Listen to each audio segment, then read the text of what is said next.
wabarakatuh. Waalaikumsalam. Ini hari ke-6, hari Minggu, tanggal 24 Desember 2015. Hari ke-6 kami melakukan percobaan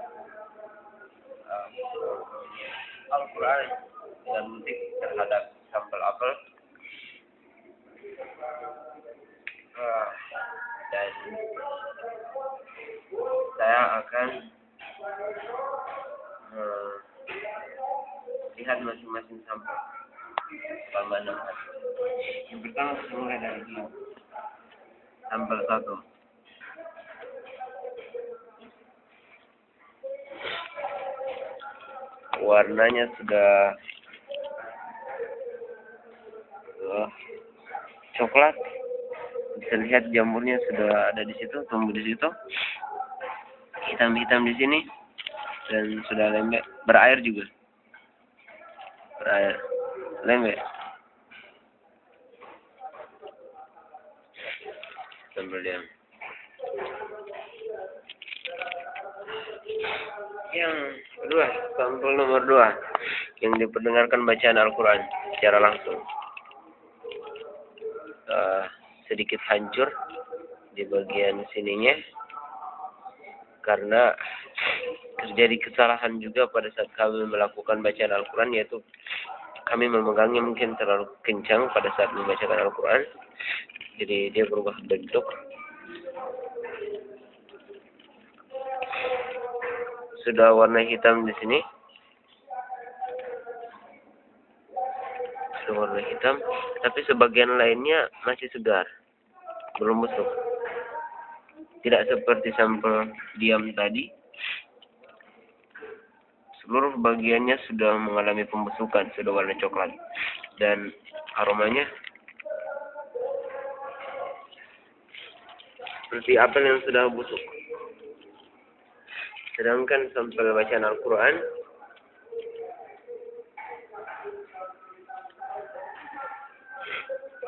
masih sedikit baunya seperti apel yang masih segar.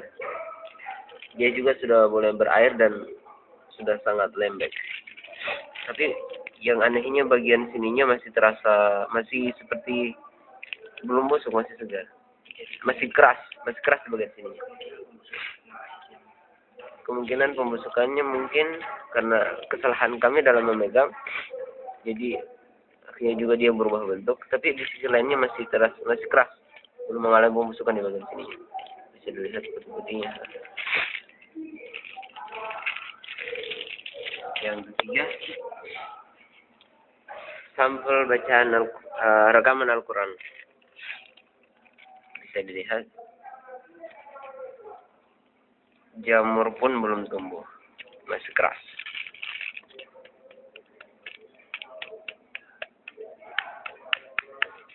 Masih keras.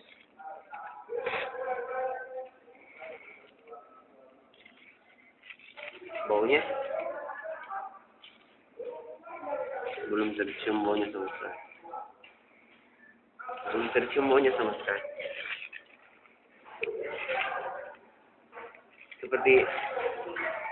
Sama seperti apel yang baru dibelah. Jika apel yang masih segar terus dibelah, itu memang baunya belum ada. Nanti mungkin sekitar 1 hari atau 2 hari bau apel segarnya itu muncul. Kemudian setelah itu mulai mengalami pembusukan dan bau apel yang tidak segarnya itu muncul. Tapi ini belum tercium, belum ada baunya sama sekali.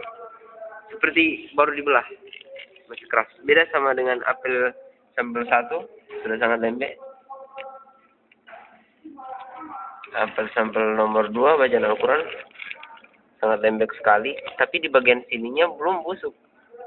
Sininya masih keras, tapi di bagian sininya memang sudah lembek. Mungkin karena kesalahan kami dalam memegang pada saat kami ingin membacakan Al-Quran. Sudah lembek sekali, tapi di sininya belum mengalami pembusukan. Tapi anehnya di sini sudah busuk sekali, tapi di sini tidak busuk, ya Allah. Dan baunya juga masih harum. Itu sampel nomor 3. Sampel yang terakhir, sampel nomor 4. Ini pendengarkan musik, bisa dilihat. Sama seperti yang diam tadi,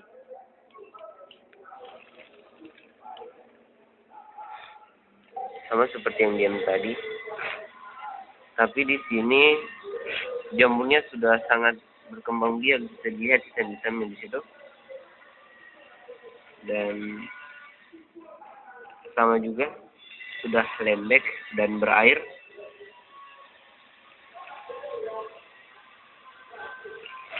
Dan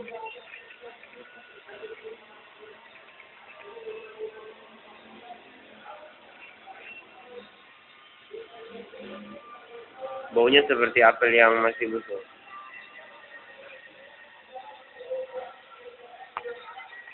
Dari hasil pengamatan hari ke-6 terhadap apel ini sangat mengejutkan sekali. Sampel nomor 3, rekaman Al-Quran. Karena dari seluruh sampel yang masih segar itu sampel nomor 3. Sebenarnya pada saat kami ingin mulai percobaan ini, kami lebih menaruh harapan besar ke sampel nomor 2, yaitu sampel yang diperdengarkan bacaan Al-Quran secara langsung. Tapi ternyata efeknya itu sangat sedikit. Sedangkan rekaman Al-Quran yang hanya diperdengarkan Al-Quran melalui suara di HP itu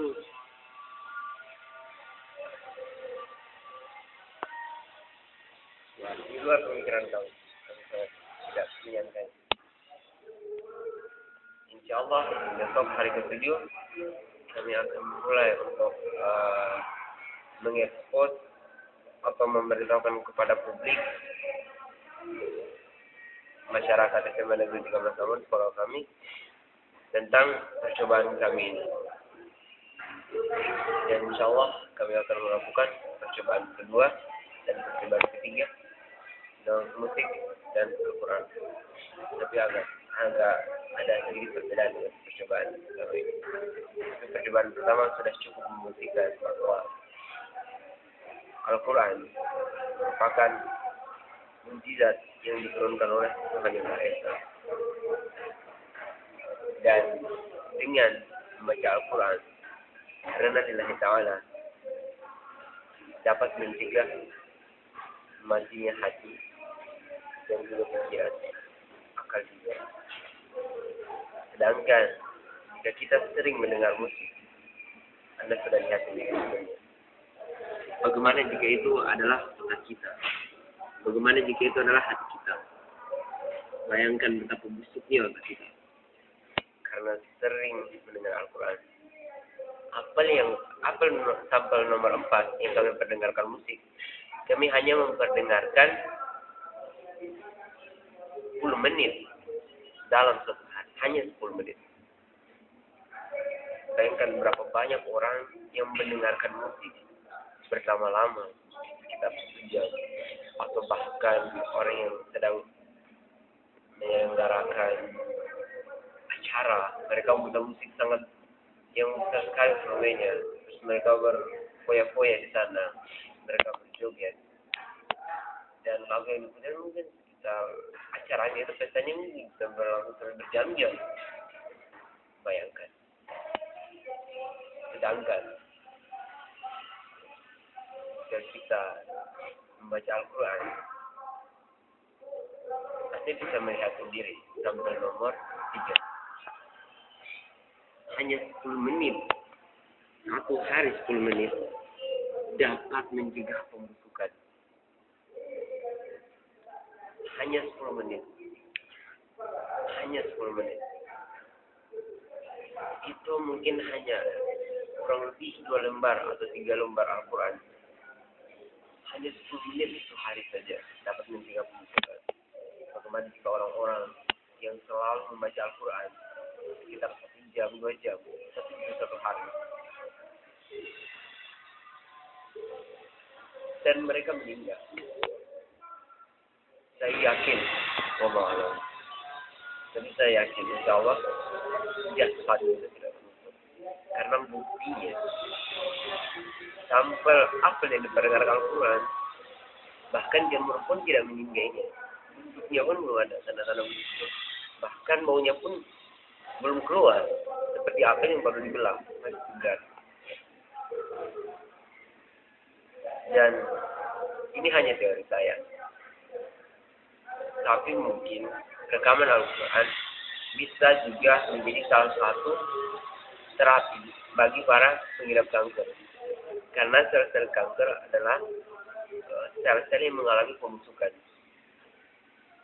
Jadi, jika Anda sering melakukan terapi kanker dengan rekaman Al-Quran, mungkin 50 menit sehari, 1 minggu saja pasti ada perubahan. Ini sangat menakjubkan. Insya Allah. Dan mudah-mudahan Allah membantu kami dalam melakukan percobaan kedua dan percobaan ketiga. 1. Tujuan kami daripada membuat percobaan ini adalah untuk membuktikan bahwa kepada mereka yang belum percaya bahwa Al-Quran merupakan kitab yang diturunkan oleh Tuhan Yang Maha Esa. Dan saya akan mengutip satu ayat dalam Al-Quran dalam surah Ar-Ra'd. Barang siapa yang mengingatku, maka hatinya akan tenang. Sekian dari saya Muhammad Syukur Diansyah beserta teman saya Hadiman Tiompo.